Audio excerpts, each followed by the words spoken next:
এই যে শুভ সকাল বন্ধুরা, দেখতে পাচ্ছ আমার কুমড়ো শাক। আর কি বলো তো, কুমড়ো শাক দেখানোর একটাই কারণ, আমি এই শাক হয়েছে খেতেই পাচ্ছি না। কারণ গাছের ফুল না হলে গাছের খাওয়া যায় না কুমড়োর শাক। তাই ওই যে পাতার আড়ালে দেখতে পাচ্ছ, আমি এই যে কুমড়ো ফুল হয়েছে, এইবার আমি এই কুমড়ো শাকটাকে রান্না করে আজকে খাবো। আর কিভাবে রান্না করব সবটাই তোমাদের দেখাবো। গাছের কুমড়ো শাক, গাছের বেগুন, আর কি চাই জীবনে।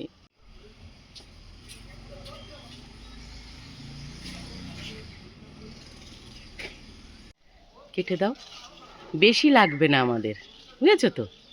হ্যাঁ, অল্প হলেই হবে, দুটো তিনটে ডগা দিলেই হয়ে যাবে। আর এই বেগুন তুলে রেখেছো, বেগুন দেবো, দেখো ঠিকঠাক মতো। হ্যাঁ, কাটো। বাহ বাহ বাহ, দেখো সাবধানে, গাছের জন্য ব্যথা না লাগে। হয়েছে?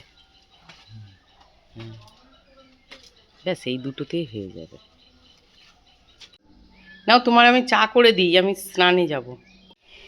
এই যে কুমড়ো শাকটা পেরেছিলাম, সেই কুমড়ো শাকটা রান্না করব। কি দিয়ে রান্না করব সবটাই দেখতে থাকো, আমার সাথে থাকো। ভালো লাগলে অবশ্যই কমেন্ট করে জানিও কেমন হচ্ছে আমার এই কুমড়ো রান্না, গাছের কুমড়ো শাক রান্নাটা অবশ্যই কিন্তু জানিও। কড়াটা গরম হয়ে গেছে, তেল দিই। ফোড়ঙে দিয়ে দেবো 5 ফোড়ন, শুকনো লঙ্কা আর তেজপাতা। ভাজা ভাজা গন্ধ বেরোলে দিয়ে দেবো বড়ি। এটা ভাজা হয়ে গেলে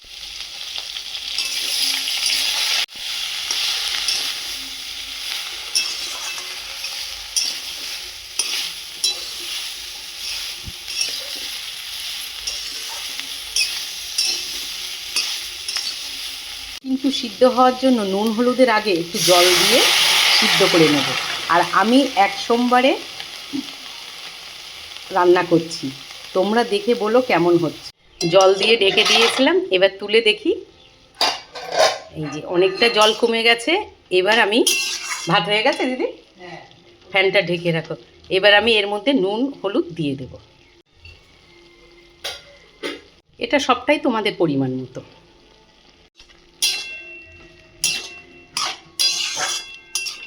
আছে আমার গাছের বেগুন, আলু আর কুমড়ো শাক। আরও পটল দিতে পারো, আরও সবজি থাকলে দিতে পারো এর ভেতরে, কিন্তু আমার এগুলোই ছিল বলে এগুলোই দিয়েছি। তাহলে পুরো তরকারি রান্না করে তারপরে দেখাচ্ছি তোমাদেরকে।